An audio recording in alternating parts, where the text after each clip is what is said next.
Hey guys, and welcome back to the channel. If you've been here before, my name is Catherine. I'm a math tutor. I specialize in a lot of like the standardized tests. I also do algebra and geometry, and I have been taking on a lot of ASVAB students. So most of my YouTube channel here has been a lot of like SAT math problems of the day, but I've also done some long form videos with ASVAB. So today we're actually going to be doing a practice test with the ASVAB. This is the practice test that I usually give my students who are looking to get tutoring.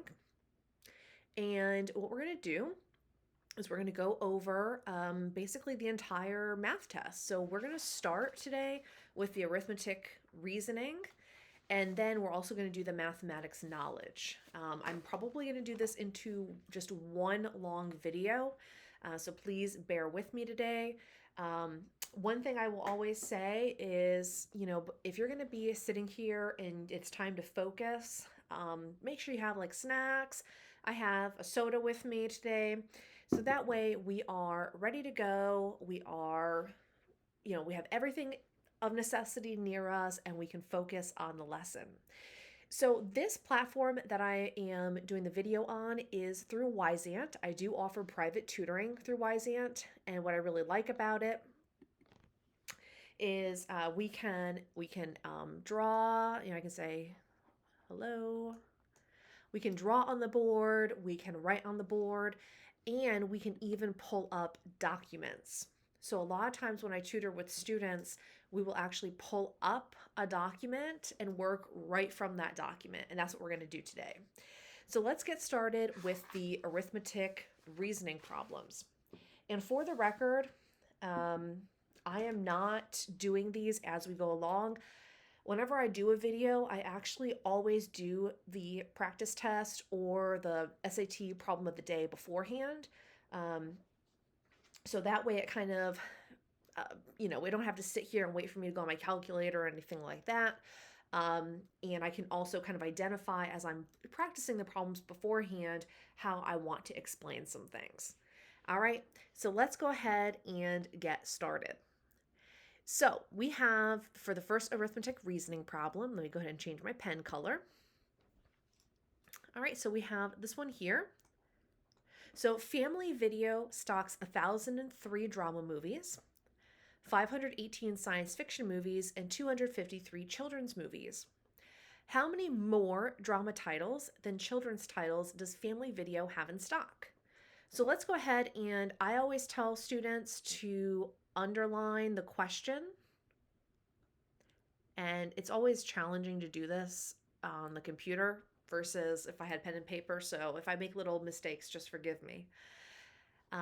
This is asking how many more. So whenever we see many more, we know that we're going to be subtracting. So we want to know drama titles and children's titles. So let's go back to the problem. So we have 1,003 drama movies and 253 children's movies. So all we're going to do to find out how many more are in stock is we're just going to take 1,003 minus 253. All right, and that will give you 750 as the answer. So that's it. I also should mention that the link to this PDF is actually in the description of the video. So if you wanted to do the problems beforehand and then you could skip through the video to see my explanation, that would also work well. But I do have the link. I just get all of my materials I get off the internet if I'm doing the full length videos. And so we'll always provide the link to you as well.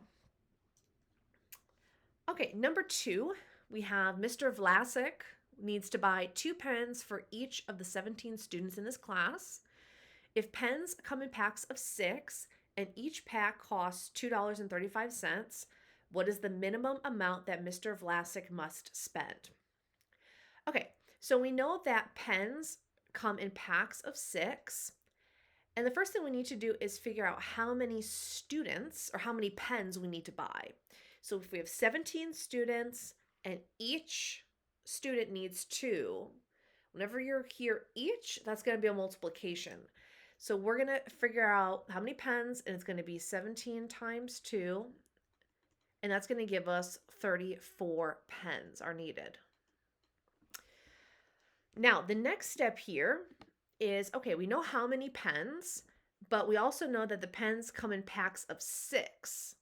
So we need to figure out how many packs we need to buy. So if I buy, I'll do a little table here, right? So if I do pack and pen.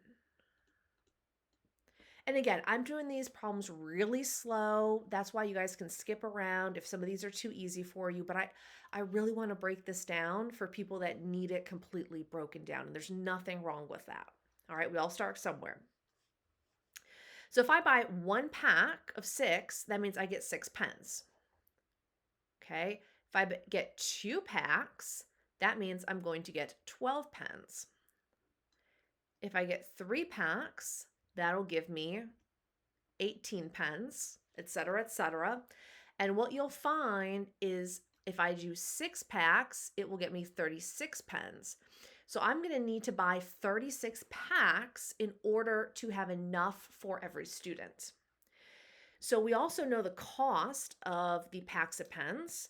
They're $2.35. So I would do 6 times 235. And the answer will be for that $14.10.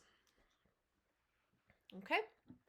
So this one's always tricky because some people just say, oh, I need 34 pens and I'm just gonna, figure it out from there. But remember, you need to overestimate how many packs you need because you can't buy a partial pack.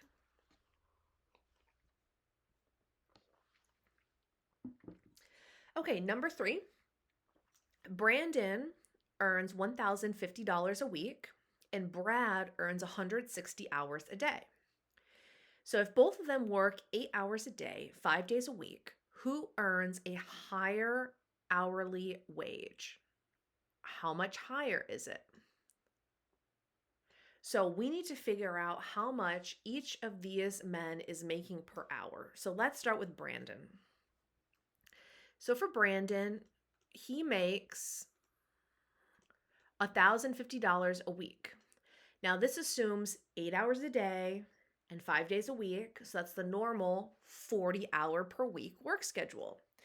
So to figure out Brandon, we would do 1,050 divided by 40. And if we did that, we would find that his hourly rate is $26.25. Next, we need to figure out how much Brad earns. So Brad is not paid weekly, he's paid daily. And we're still at 8 hours per day. So for Brad, we would take his $160 and divide by 8, and that would get us $20 an hour. So the first part is who earns a higher hourly wage. So the higher one is going to be Brandon. So we can cross off the answers that have Brad, right? And then it asks how much higher is it? Well, we can see we have $26.25 and $20. So the difference would be letter B, Brandon, and $6.25. And that's it for this page. So not too bad. Again, with these word problems, usually the math is really easy with them. They try to trick you up a little bit regarding the, just trying to figure out how to solve it, or the fact that it's a word problem. They try to, make it seem a lot harder than it is.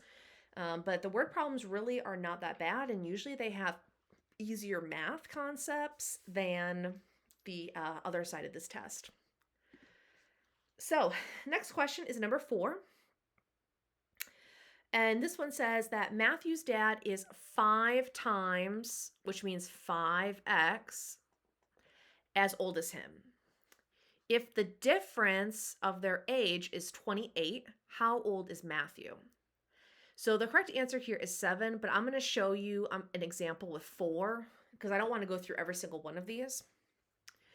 So these are different age options for Matthew, right?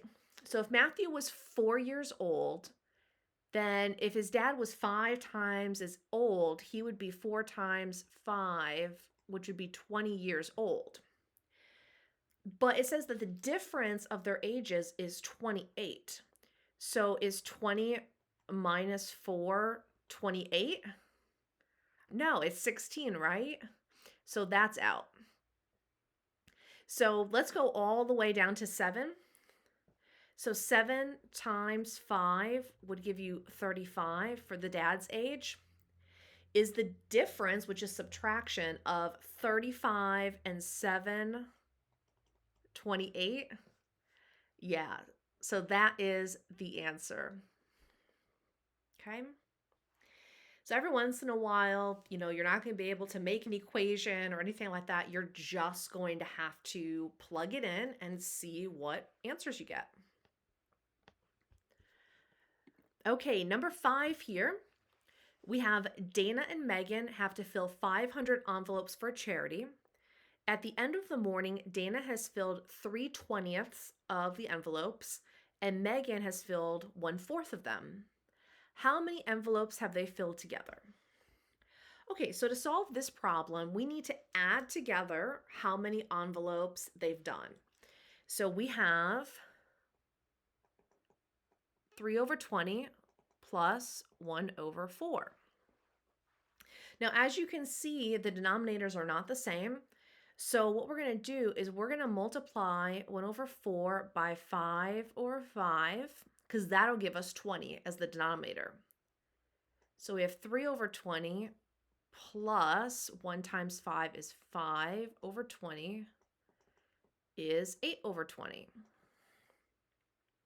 Now, if I want to go ahead and simplify that, 8/20, I could, or I don't even need to. What you would then do is we need to figure out what 8/20 times 500 is. So if I do 8/20 times 500 over 1, 8 times 5 is 4,000, right? So 4 and then 2 zeros, or 40 and then 2 zeros. And then divided by 20, the answer would be 200 envelopes. So the correct answer here is letter C. All right, not too bad, not too bad. And again, I know that this test is going to be timed. You only have so much time to complete it, but again, a lot of these take me if I really want to go fast, I can solve most of these in 10 seconds, 30 seconds max. There's other kind of test taking skills involved, like you can eliminate answers that are definitely wrong, but it's all with practice, and I'm just really, really, really trying to be able to show you exactly how it's done, so that way it makes it easier for you. I sure do hate the fractions. I think everybody hates the fraction ones. This next one's fractions. So we have a school garden has been divided into 7/8 square meter plots for students. If the area of the garden is 210 square meters, how many students can get plots? Okay, I'm going to show you how to do this, but there is only one right answer. So if you know that there's 7/8 square meter plots and it's 210 square meters, then I can fit more people into the plot. So the number has to be more than 210. So if you look at these, the only answer that it could be is 240. That's the only answer it can be. It can't be 210. If it was 1 square meter lots, it would be 210. But because it's less than 1 square meter, that means I can fit more students in. So it has to be 240. But if you don't trust me, let's go ahead and, we'll go ahead and do the whole thing. Okay, so if I have 210, I'm going to divide by 7/8 to figure out how many students can fit into it. Now, with dividing fractions, it's just multiplying the reciprocal. So that would be the same as doing 210 times 8 over 7. And when you multiply 210 by 8, you get 1680. You would divide by 7, and that would give you your answer of 240. Okay, but again, you didn't have to do all that because you know that the answer has to be more than 210, and there's only one choice there. So we're going to go back up to the top on this side, and we're going to do number 7. So we have 300 school children went on a field trip. 30% of them were first graders, 45% were second graders, and the rest were third graders. How many more first graders than than third graders? Okay, so first of all, we need to figure out what percent were third graders. So we have 45 and 30, so that's 75, which means the third graders have to be 25%. Okay, so again, these two numbers here, the 30 and 45, add up to be 75%. So 75% we know about. So the rest would be the 25%. Now, when we have how many more, that means we're going to subtract. So first, we need to figure out how many first graders there were. So for first grade, it's 30% of 300, which would be the same as 0.3 times 300, which would be 90 students. Okay, for third grade is 25%, or 0.25 times 300, which would be 75 students. So to figure out how many more there were, you would do 90 minus 75 equals 15. That's it.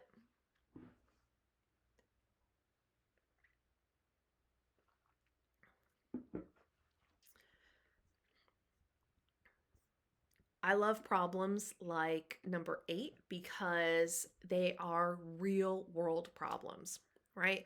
You go shopping, there's a 25% off sticker. How much are you going to pay? Everyone knows how to do that in real life, but for whatever reason, when it's written down as a word problem, we forget how to do it. So we have a dress is $155 and it's on sale with a discount of 25%. What is the sale price of the dress? So there's two ways you can do this. You can find 25%, find the discount, and I don't know what that is because I didn't do it this way, but you can find the discount, then subtract it from 155. Or you know that if it's 25% off, that you're only paying 75% of the price. So that's the way I solved it. So I started at $155, but I'm only paying 75%. And when I multiply that, I get $116.25. Let's just look at these answers real quick. Okay, 25% is a quarter off. So we know it's got to be at least like $100. So we already know, like, even if you had to guess, you know A is not right. Okay, I think actually A is the 25%. I think that's what it is. And then that's how you would get this one. You would forget to subtract it from the 155. But yeah, just think about, again, think about real life. Think about if you went in the store and there was a discount on something, what that number would look like. And then that way, if you were to solve and you were to get the $38, you would know, okay, that's way too low. That's like 75% off. So that means I need to go back and subtract it from the original price. All right, almost done with this section, guys. And then we're going to do the, the mathematics knowledge. Whew. That one goes a lot faster because it's not word problems. It's one of those either you know it or you don't. Okay, so Marlo pays $750 rent each month. B's rent is 12% higher. What is the ratio of Marlowe's rent to B's rent? Okay, so all we need to do is we just need to find out how much B's rent is. So Marlowe, let me just write it down here. So Marlowe is $750, and we're going to find B's rent. So we know that B is going to be paying more because her rent is 12% higher.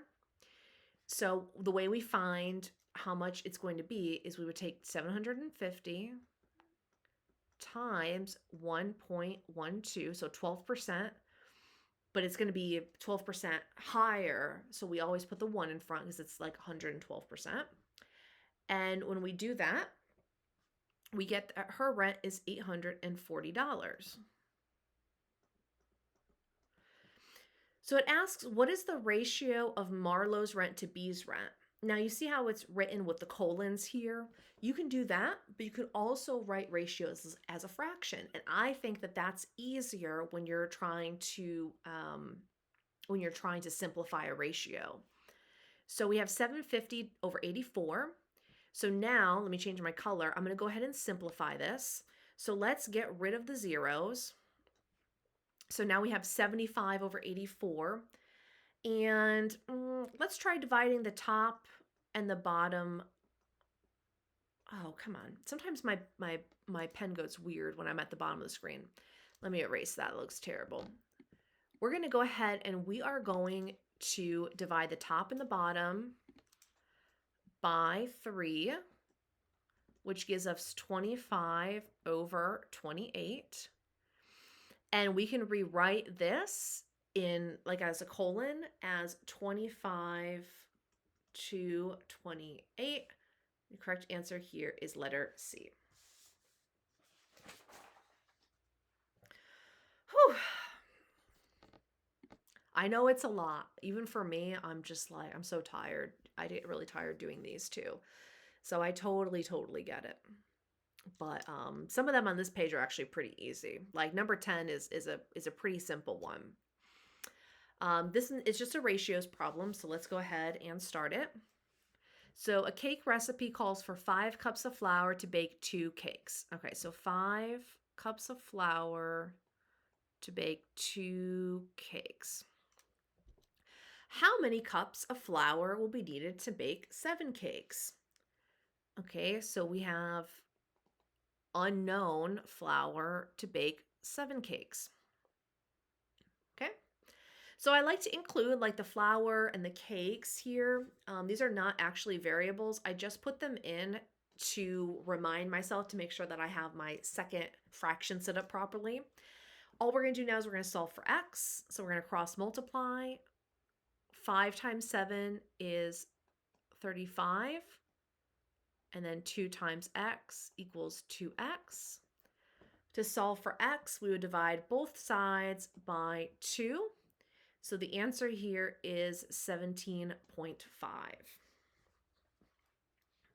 Not bad. This next one is a little bit tricky because you do have to infer a bit in order to solve it. It says the scale of a model car is 1 over 24. If the full-size car is 12 feet long, how long is the model? So again, ratios we can write as fractions. So a model is 1 over 24. So that means it's 1/24th, right? So we know that the car is 12 feet long, and we want to know how long the model is. So all we're going to do is you can cross multiply, but no, I'm sorry, I'm not going to cut it. I messed up this one. We're just going to, hold on. I explained it wrong because I was like, hold on, that's not how I did it before. Sometimes I just lose my mind when I'm doing these videos. So that's why doing my notes, even though I know how to solve these problems, it's like sometimes I just can't, and we mess up, and that's okay. See, I'm human too. So let's start this one over again. We have that the model is 1 over 24, And then we know that the car is 12 feet long. So I'm going to multiply this by 12. So that gives us 12 over 24 or 1/2 or 0.5. Now, if you see here, the car is 12 feet long and the model should be 0.5 feet. That means that the answer here is going to be 6 inches. So always double check. That's somewhere, that's something that, you can kind of get tripped up on, where it's inches to feet, but it's not too bad. Now for number 12, again, probability, think about it. This is a real life problem. You have a dice, right? And what are the options when you roll a dice? You can get a 1, 2, 3, 4, 5, or 6. You're just rolling it one time. So it says on the throw of a 6-sided die, what is the probability that you would roll a number less than 3? So what numbers are less than 3? 1 and 2. So how many options here are less than 3? 2 options out of how many total outcomes could there be? 6. Simplify this, divide by 2 on the top and the bottom, you get 1/3. And that's your answer. Number 13 is also a probability. So a bag contains 6 black marbles and 4 white marbles. Sally takes out a black marble and does not put it back. What is the probability that the next marble she picks will also be black? So before, let's start with we're going to do a before and after she picked a marble out. So before, there were 6 black marbles out of 10 marbles. So before, the odds of picking a black marble were 6 out of 10. Okay, but now she picked out a black marble and did not put it back. So now there's not 6 black marbles left. There's only 5 black marbles. And there's not 10 marbles anymore because she didn't put it back in the bag. I don't know what she did with it. But now there's only 9 total marbles. So the answer is 5/9. Okay. The probability ones, I think if you could learn those, are the easiest way to improve your ASVAB score because they really don't have any math. You just have to know the concept of how the probabilities work, and it's just ratios. All right, we got 3 more, almost done. All right, so we have mangoes here. Mangoes. And they're sold for $8.40 a dozen. How much will 15 mangoes cost?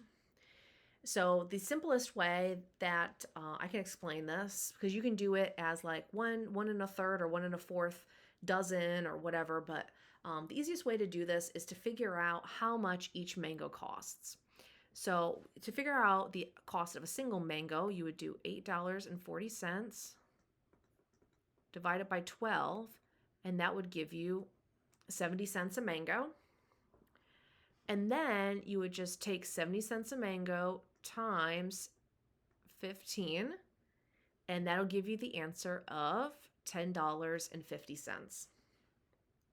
Okay?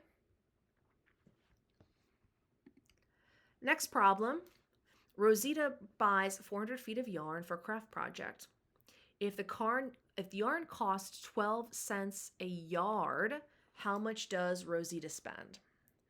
Okay, well, the first thing we need to do is figure out if we have 300 feet of yarn, how many yards is that? Okay, so remember why is it, I don't know why it does this sometimes with my pen. Let's see, 3 feet, there we go. Oh, come on.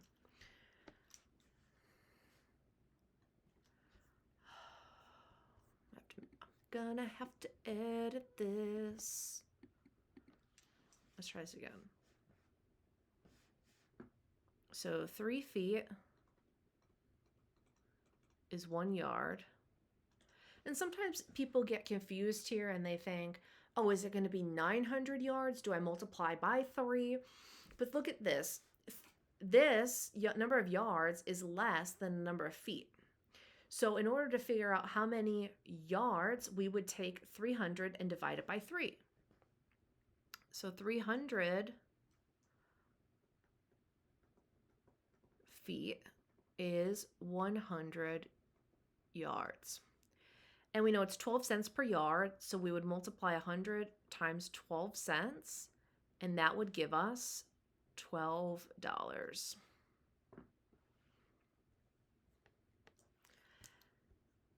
All right, and we have one more problem. We have Mrs. Lafferty's 5 children are 6, 8, 14, 15, and 17 years old. What is their average age? So what we're going to do here is we're just going to add up all of the kids.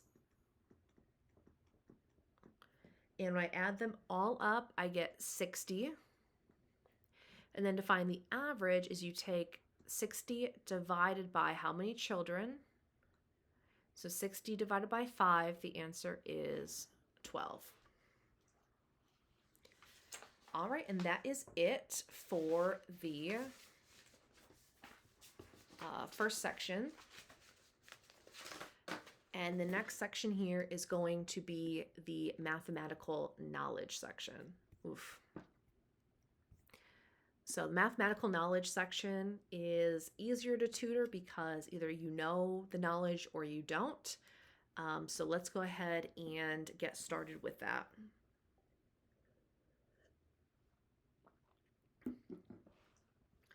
Okay, so we have this 10 exclamation point and 7 exclamation point thing.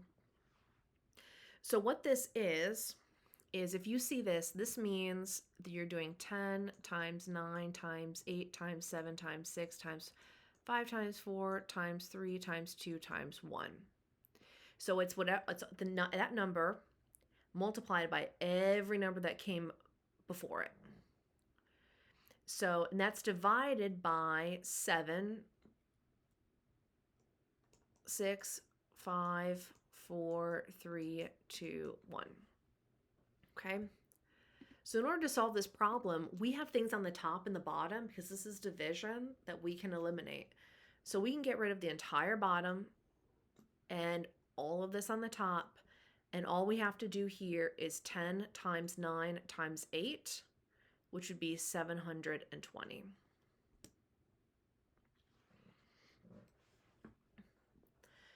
Okay, for this one, we have exponents, and the number 6 is called the base. And we can combine the base on the bottom because the two bases are the same. Whenever we have multiplication, we're going to add. And we have division, we're going to subtract, okay? So let's combine these on the bottom. So we have 6 to the 4th divided by 3 plus 2 is 6 to the 5th. And then this fraction, this divisor, is the same as dividing. So to simplify it, we're going to subtract the exponents. So 4 minus 5 would give you -1. So the correct answer is 6 to the -1.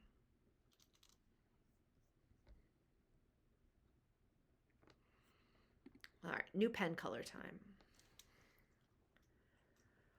All right, so this may look like a square root, but there is a little 3 here, which means this is going to be the third root. So we have to see which number times itself will give us 64. We know it can't be 8 because 8 times 8 is 64, and I still would have to multiply it one more time. So that's going to be too big. And if 8 is too big, you know 9 is going to be too big, right? So the correct answer here is going to be 4. 4 times 4 times 4. This would be 16 times 4 gives you 64. I was looking at the 8 in the last one. So that's the correct answer. It is letter B.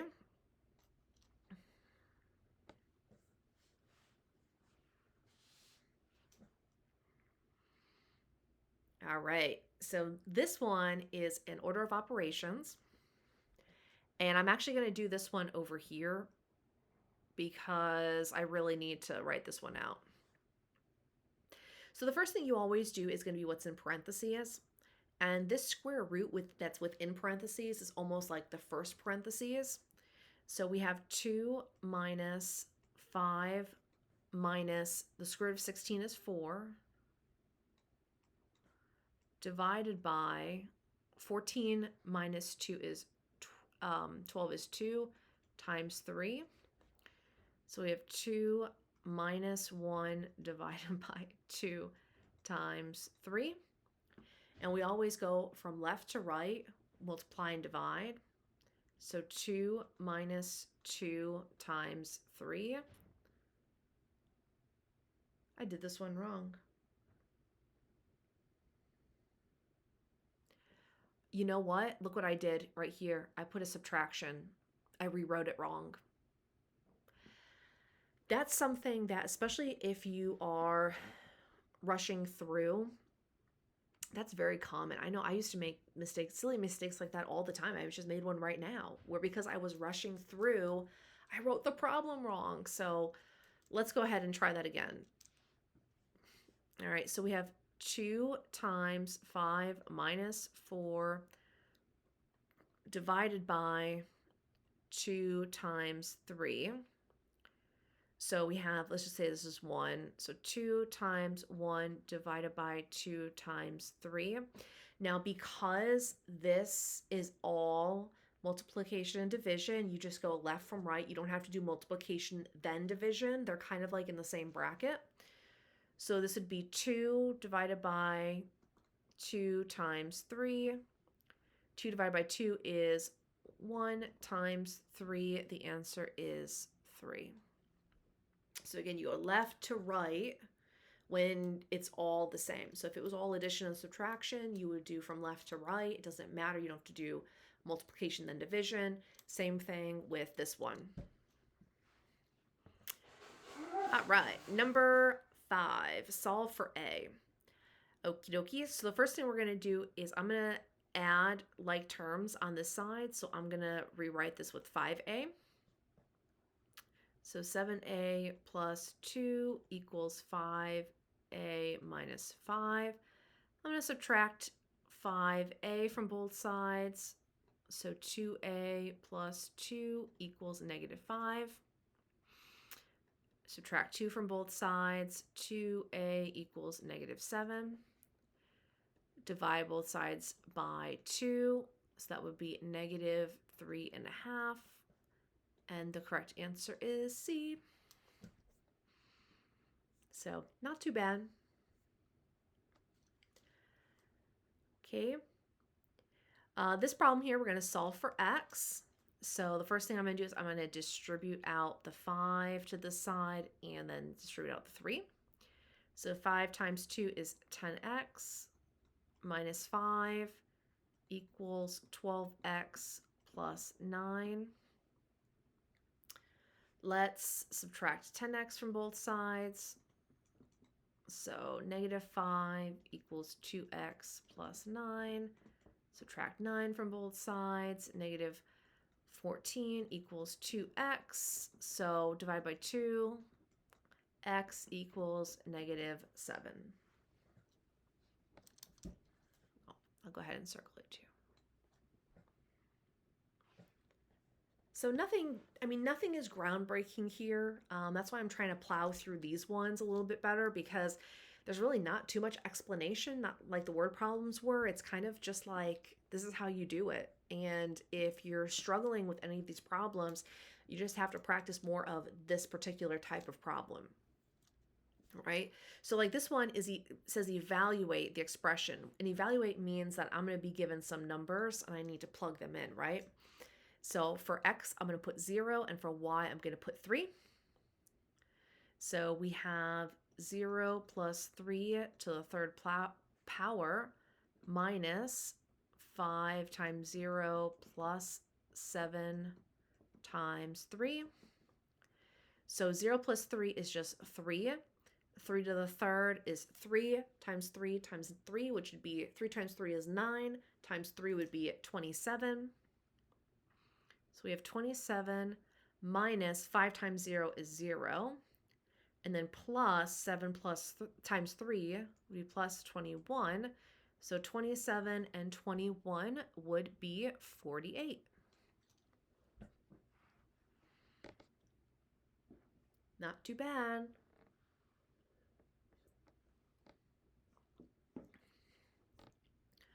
All right, number 8 on this page.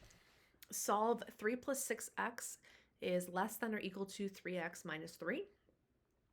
Guys, don't be afraid of the inequalities. We're going to solve them just like we solved the, like what we just solved, just like the regular equation.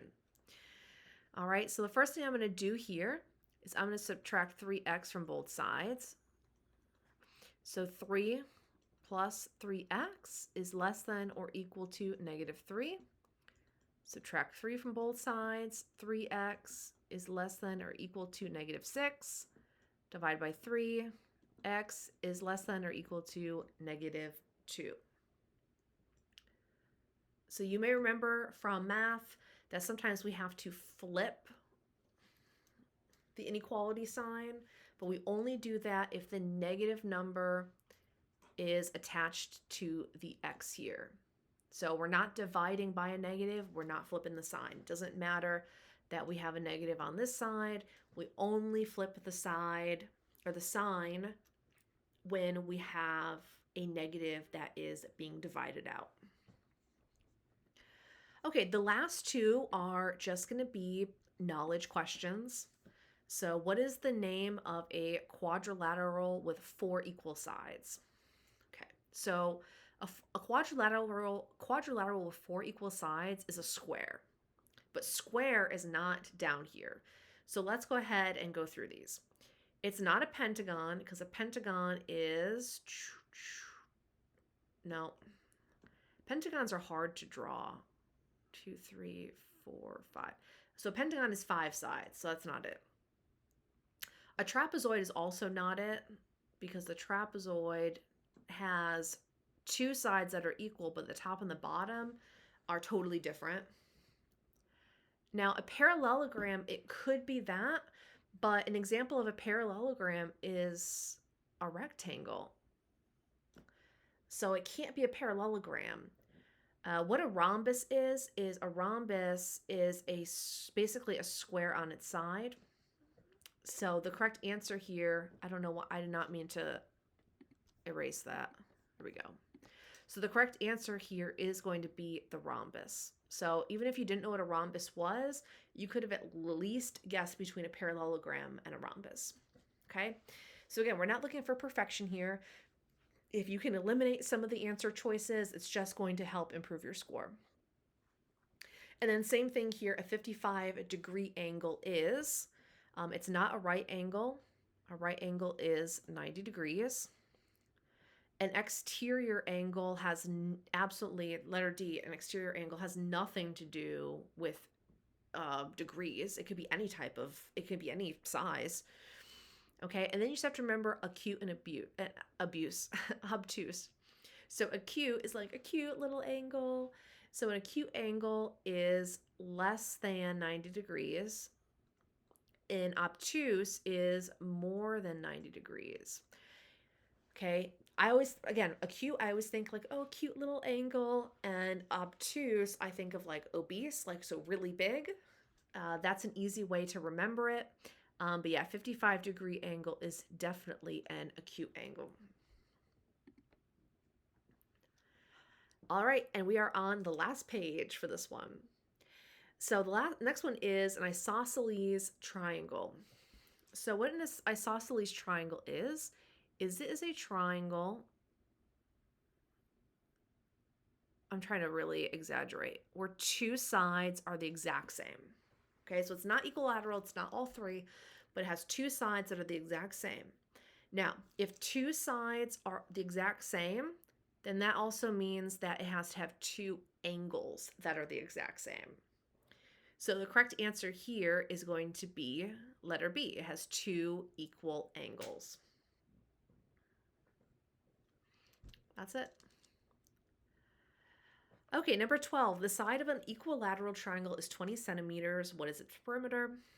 Okay, triangle has three sides. Equilateral means that all sides are the same, even if I draw it really poorly. So each side would be 20. So 20, 40, 60 centimeters. Okay, another geometry problem. The area of a rectangle is 144 inches squared. If the length of the rectangle is 16 inches, what is its width? All right, so we know that area equals length times width. So 144 equals 16 times W. So we would just divide by 16, and we would find that the width is 9 inches. That's it. All right, how about this one? The circumference of a circle is equal to 10 pi centimeters. So circumference formula is pi times diameter. So if I know the circumference is 10 pi, that means the diameter is 10. But the question asks, what is its radius? So remember, when you have a circle, okay, you have the diameter, and then you have the radius. So the radius is half of the diameter. So if the diameter is 10, the radius would be 5. And that's the answer. All right. How much would it cost to paint a circular patio of radius 7 meters if the cost of the paint per square meter is $2? Okay, so to figure out the area of a circle, I should not have put C. Let me erase that. Okay, so the area of a circle is pi times radius squared. So we would just multiply pi times 7 squared. So 49 times pi. And I did not do this all the way out, but I know 49, like pi is really close to 3. And we have 49. So in my head, I did 3, like this is estimate 3 times 50, which would give me 150 as the area. And then the paint is per square meter is $2. So 150 times $2 is roughly $300. And the only one that's even close to it is letter A, $308. So I could have done the math all the way out, but I wanted to also show you that you can still answer these with estimations as well. So you don't have to worry about exact problems or exact solutions. As long as it's pretty close, you should be okay too. All right, and our last problem today is a rectangular box has a length of 7 feet, a width of 3 feet, and a height of 2 feet. What is its volume? So the volume formula is length times width times height, and we have all that information. So all we're going to do is multiply 7 times 3 times 2, and the answer is going to be 42. Now, here's the thing. We have two answers with 42 here, okay? We have 42 feet to the third or squared. And now, if you were doing area, think about area over here, right? Area has 2 values, so that's why area is squared. Volume has 3 values, so the correct answer is letter B because volume is cubed. So pay attention to that. That was a really tricky one that they put in there as well. So I hope that this was helpful. As you can see, we made a little goof as well. And it's oftentimes really silly things, like you can get really hung up if you transcribe something wrong even. So I think this was probably helpful to many people out there. There's a lot to review with ASVAB. I will do more ASVAB videos if that seems to be something that people really need. For now, I'm going to be doing a lot of the SAT stuff. But if you have any questions, please let me know. I do have the private tutoring as well if you're interested in that. You really only need a couple of sessions to really improve your score because I do provide a lot of free resources online on YouTube. So if you have any other questions, just reach out. If you want a certain section covered, let me know. But with that, I hope that you have a great rest of your day and thanks for joining me. Bye bye.